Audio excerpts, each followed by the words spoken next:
మేము చెప్పినాం మా ప్రభుత్వం వస్తుంది, ధరణిని ఆనాటి ప్రభుత్వం చేసిన చట్టాన్ని బంగాళాఖాతంలో ఇసురుతామని. వాళ్ళు చేసింది తప్పు, దాన్ని బంగాళాఖాతంలో విసరడం పెద్ద విషయం కాదు.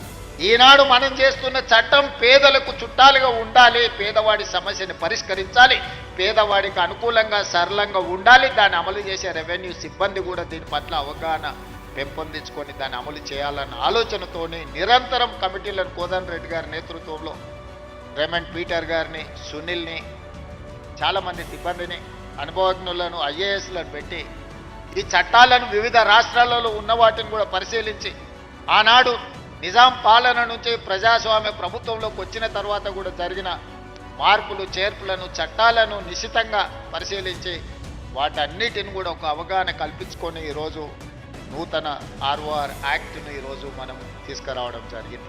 ఈరోజు భూభారతి ఈ సమస్యలకు శాశ్వత పరిష్కారాన్ని చూపించాలన్న ఆలోచనతోటే ఈరోజు డాక్టర్ బాబాసాహెబ్ అంబేద్కర్ జయంతి సందర్భంగా మనం ప్రారంభించుకుంటాం.